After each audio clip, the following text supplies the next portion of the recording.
Gustave Thibon, l'équilibre et l'harmonie, la mode et la peur. Aujourd'hui, 15 décembre, j'ouvre un de nos plus grands quotidiens et j'y trouve, à la une, ce titre en lettres énormes. Grippe, une psychose s'est emparée de la population et la chasse aux vaccins introuvables bat son plein. Dans le corps de l'article, on relate quelques cas mortels disséminés à travers la France, ce qui contribue évidemment à étendre la dite psychose. On saisit mal à première vue les raisons de cette panique. La peur de souffrir? Mais la grippe, sauf exception, n'entraîne que des souffrances diffuses et fort tolérables. Si j'avais à choisir entre un accès de névralgie ou une crise de colique hépatique et une semaine de grippe, je n'hésiterais pas un seul instant. Le danger de mort? Il est infinitésimal par rapport à la multitude des cas observés. Alors, je crois démêler, sous ce refus de la douleur et de la mort, qui est aussi vieux que l'humanité, d'autres mobiles inavoués qui tiennent uniquement à la mentalité de notre époque. On nous dira, pour expliquer cette disproportion entre une peur si intense et un danger si ténu, que les hommes d'aujourd'hui, gorgés de sécurité et de confort, sont plus allergiques que leurs aïeux à toutes les menaces du destin.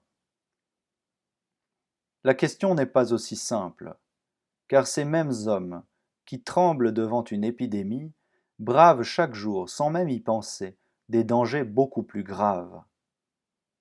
À voir, par exemple, la rubrique quotidienne des accidents de la circulation, on ne peut douter que le risque de mourir et de tuer sur les routes soit autrement sérieux que celui de succomber à l'épidémie de grippe.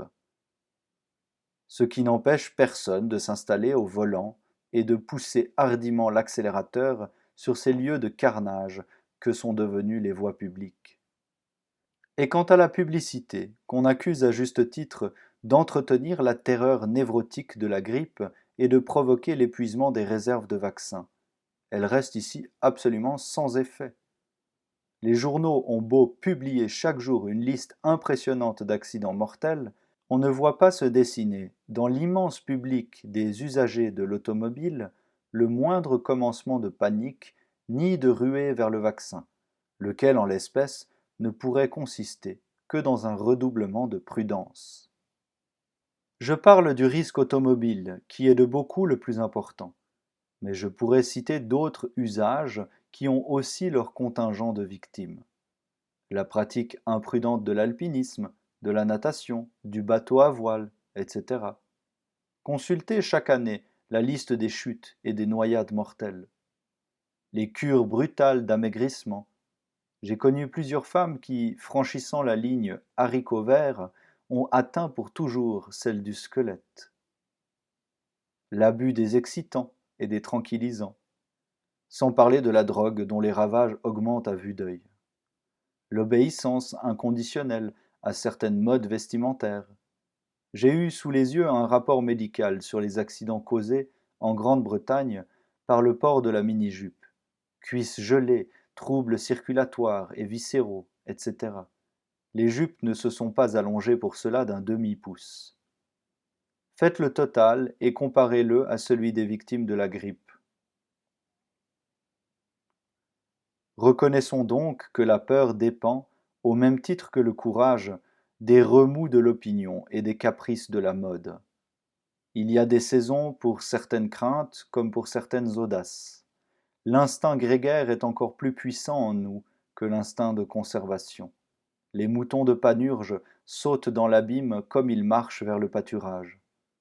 Être victime d'une épidémie au siècle de la pénicilline et des débarquements sur la Lune, c'est plus qu'une éventualité redoutable, c'est une hérésie, un anachronisme, une entorse au sens de l'histoire et au progrès.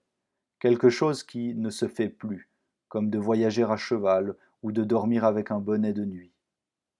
Ainsi, à la crainte légitime de la maladie et de la mort, s'ajoute celle de n'être pas à la page ou dans le coup. On fait moins d'embarras avec les dangers à la mode. Tel homme, désespéré de ne pas trouver de vaccin contre une grippe incertaine et presque toujours bénigne, n'hésitera pas, sur la route, à doubler dans un virage sans visibilité. Et sa folle témérité tient peut-être à ce qu'il sent intuitivement que, s'il provoque une collision, il ne mourra pas en retard sur son époque. Autrement dit, que sa mort sera un produit spécifique de la seconde moitié du XXe siècle, et non le reliquat désuet d'un temps révolu. Moralité, les préjugés et les modes sécrètent aussi des virus, et leur puissance de contagion dépasse à l'infini celle de toutes les maladies épidémiques.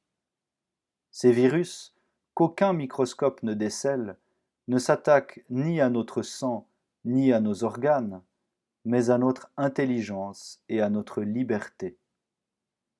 Et quant au remède préventif, il existe, mais on ne l'achète pas chez le pharmacien. C'est l'auto-vaccin de la réflexion et du bon sens que chacun doit tirer de son propre fond.